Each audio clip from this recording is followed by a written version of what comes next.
I'm Chanel Bailey. Welcome back to my channel. Today is going to be a new kind of video because I don't really do the whole like talking thing very often. I mostly just come on and sing some stuff, but I've realized that I have been, you know, kind of like sleeping on an opportunity here to talk about my experience starting in a Broadway show fresh out of college. So it's not something that's super common, and it was actually, looking back, a very, very crazy experience. So maybe this will be interesting for somebody, maybe it'll help you in pursuing your career, but we're gonna find out. So thanks for joining me. Okay, so where everything always starts, the audition process. I auditioned, oh, by the way, you guys, hi, I'm Chanel Bailey and I'm in the Book of Mormon.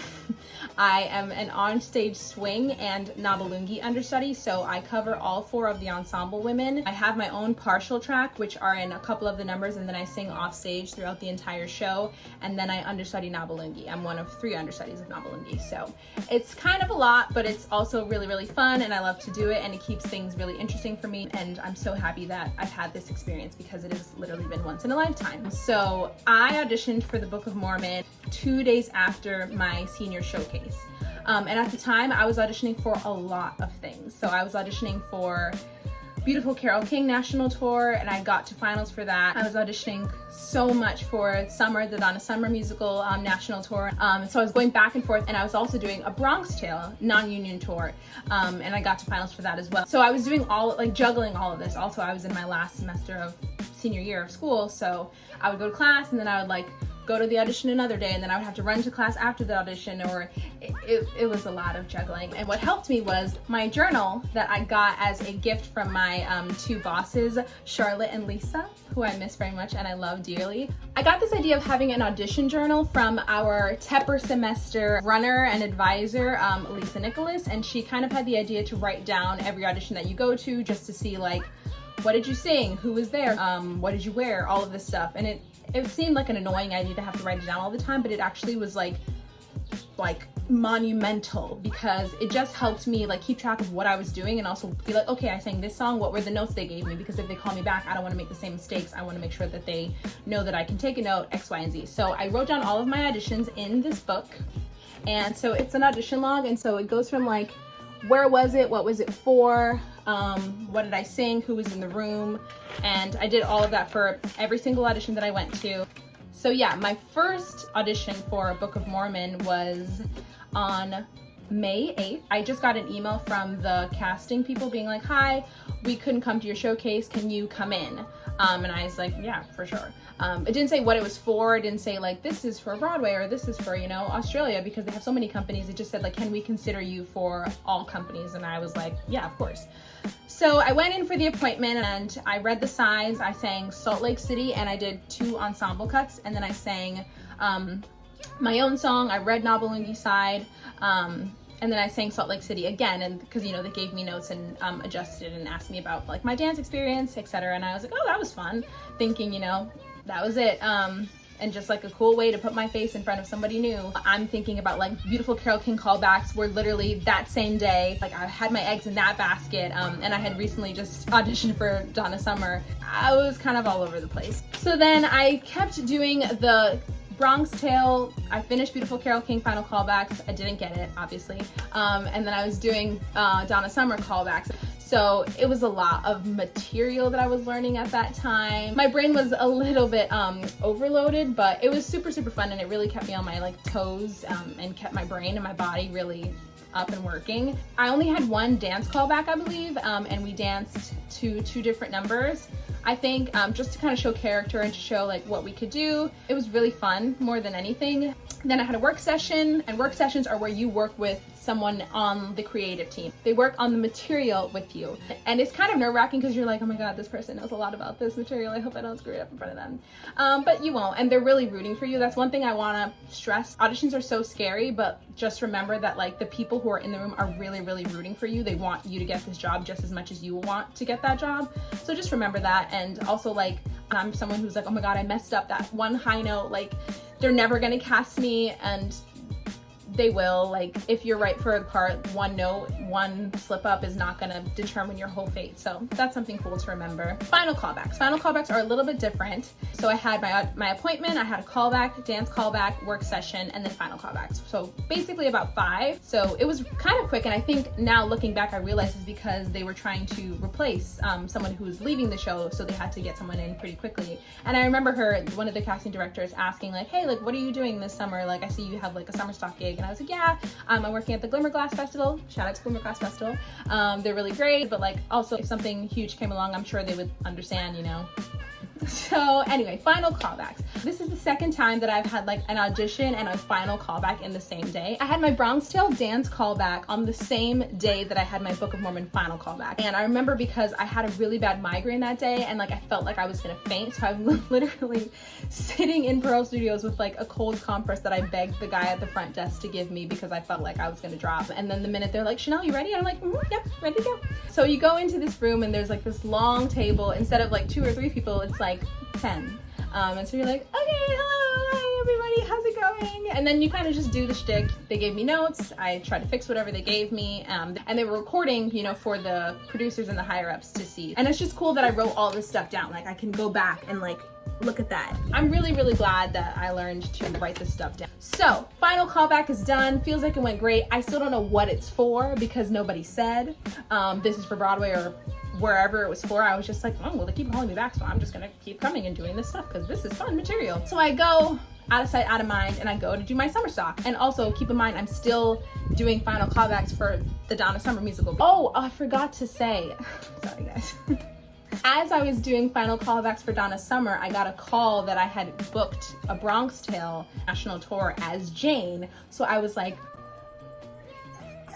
so I really wasn't thinking too much about Book of Mormon, which I actually think in hindsight made me freer to audition because I wasn't putting as much pressure onto it. I was just going in and having a good time. Anyway, I go to my Summerstocks. I was late because I had to do a final callback. And then I get there 2 days late and I'm ready to go hit the ground running. And then I get like a call from the team at Summer being like, hey, can you actually come back in and redo your final callbacks for a different role? And I was like, yes, I can. I'm gonna die. I was just so afraid that the people from Glimmer Glass were going to kill me because I was already late and I had to go back. They kind of knew that it was like seeming to be important, so they felt like, you know what, I don't want this to be the thing to stand in the way of you getting this or not.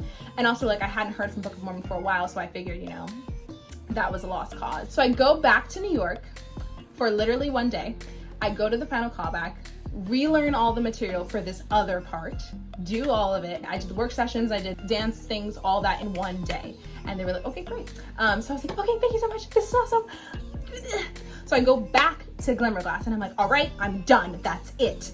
And I'm like so ready to spend all of my summer in Cooperstown, New York. Let's do this. They emailed me being like, hey, like, you're in consideration, like it's you and a couple girls. But this had already happened recently when I auditioned for Dear Evan Hansen immediate replacement right before my graduation, and I didn't get it. So I just thought, you know, again, like that just happened. I was in, you know, consideration. So if it's me and a couple other girls who are way more experienced, like I'm not gonna get it. So I was like, okay, thanks. Well, of course, definitely can keep me in consideration, like, and just let it go. And then I got another call being like, so everyone's great, everyone really likes you, we're just waiting for, you know, the higher ups, the producers and creatives to sign off, and you know, if they do, like, we think you'll be joining us. And I was like, wait, what? Okay, yeah. It was so exciting and so scary, and I literally got the call right when I was leaving a costume fitting for Oklahoma, which was like, oh no, but they already just took all these measurements of me to fit these costumes, no, because I just didn't think it was a possibility. And I had already felt so bad being like tiptoeing in and out of my job, and I like to do everything that I do in life with 110%, so it just felt really icky to feel like I wasn't doing that. But I was like, you know what, I'm not gonna freak out about it. It's not a definite yes. She just said they're waiting for people to sign off. That could still go anywhere. So I again put it off. And also I was waiting to hear from Donna Summer, but it was like play a lead in a non-union tour, or the possibility of getting my equity card and going into that bigger pond of equity versus non-equity. And you know, everyone has their own choices, to each their own. People always think that, you know, going on Broadway is like a no-brainer, easiest thing to do, but for me it actually wasn't, because I don't think I thought I was ready. I think I was comfortable in the security that you know, Summerstock had given me the family that I had, the opportunity to take the whole summer to grow. And, you know, I had a mindset of like steps to get before getting to Broadway. I said, okay, I'm gonna do a bunch of regional stuff, and then I'm gonna book a national tour, and then I'm gonna build up my resume and build up my credentials until then I'll get on Broadway, and then I'm gonna be amazing. And, you know, life has different plans than you have. So it was actually pretty hard to decide what to do, because getting on Broadway fresh out of school was absolutely not the first thing in my mind, and I didn't think it was a possibility. I got the call literally while I was in rehearsal on a break for one of the shows I was doing, and I literally stepped out of the room and got a call from New York, and it was them offering me the job of, you know, on stage swing, Nabalungi understudy. And you know, I took a couple days to, you know, decide, but in the end, after calling literally every teacher that I knew, every friend, my mom, my sister, talking to everyone, I ended up deciding that it would open up more doors for me to enter a Broadway company and understudy and swing and learn all there is to learn about the ins and outs of a show and all of their characters. I decided to take the Broadway gig, but I just want to really stress that, like, it's not the end all be all, especially if that's not what you're looking for at the time. So that's how that came about. After I decided, she's like, yeah, so you're gonna start in 3 weeks from now. And I was like, okay. Which meant that I had to leave Glimmerglass again, for real this time. I had to go to, you know, the creatives and basically be like, you guys, what do I do? I got this offer, it's Broadway. Like, they were like, you need to go to Broadway. This is an incredible experience. You can't turn it down. I'm so endlessly grateful to my Glimmerglass family, because, fun fact, I was recommended to Book of Mormon by Glimmerglass, and I had no idea. So just to show you that the world is very small and people are watching what you're doing and how you act and how you treat people and all that. So just remember, always just lead with kindness and be yourself, be a hard worker, because it will pay off just by word of mouth. I had to talk to Glimmerglass and see how I would transition out, and then I had to pick up everything and go back home to New York, because I was starting rehearsal June 28th, and it was June like 13th or something. So I had very, very little time. So I got back, I'm doing all my fittings and stuff, and it's super exciting. The rehearsal process was interesting, because stepping into a show that's been running for 9 years is very different from Summerstock or from a new show, because everything is already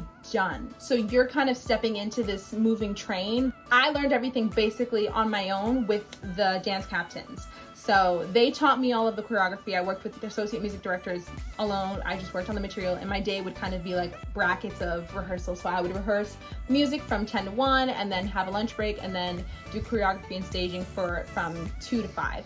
And also keep in mind, I was a swing, so I learned my part. It took like a day, because it was a partial track. And then like every day or every 2 days, I would learn a new part, because keep in mind, I had 4 full ensemble tracks to learn before I even touched Nabalungi. So I would write it all down. Note taking is super, super important when you are a swing. You can find your own ways to note take. I spoke to a fellow swing in the past, and SU Drama alum Jonalyn Saxer, who is currently in Mean Girls, and she gave me her notes from Mean Girls and gave me her 2 books, How to Be, you know, the Best Broadway Swing, and, you know, best swings on Broadway, just to kind of lay out what it is to swing. It was a big jump, but I'm so glad that I had Jonalyn there to literally show me her notes, so that I could learn how to make my own. So yeah, that was the rehearsal process. We went to rehearsal studios, or we would rehearse on the stage until we got to the Put-In Rehearsal. So your Put-In Rehearsal is your test run. It's basically you getting a shot to run all your choreography, run your quick changes, run the show on a scaled down version, but with more of the lights and shebang. It's kind of scary, because you get one, and it's kind of like also the first time that you're interacting with the other company members that you're going to be on stage with every single night. So it's a little nerve-wracking, but everyone is super, super nice. They were like so welcoming. They were rooting for me. So your Put-In is your trial run. Little tip, bring a gift, bring some schmackeries, bring some cupcakes or something, because, you know, it's just kind of a gesture of appreciation. Someone taught me that. I forget who, but I'm gonna remember. And that's kind of the last step before you make your Broadway debut. So I think that's like part 1, and then I'm gonna make a separate video for my Broadway debut. June 30th, 2019 will always be a special day in my heart. And even though I'm home and, you know, sad because, you know, pandemic and racism are making everybody's lives a little bit difficult, I'm grateful to have this moment to kind of just take a breath and look back. Keep a lookout for the debut video. It'll be shorter, but it's also just like special because it'll include a lot of clips and stuff from my family and friends. And although things are dark right now, if my life can change from college student who never thought they would get an opportunity like this to Broadway a vet now, not kidding, to someone who has been on Broadway for now almost a year, except for COVID. The same way that it can change to be super negative in a year, I have faith that it can change to be super positive, because that was my year last year. So that has been my journey to Broadway, fresh out of college. See you for the next one.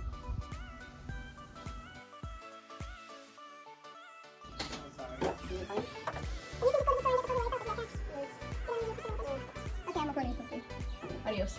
On the material, my book. What am I saying?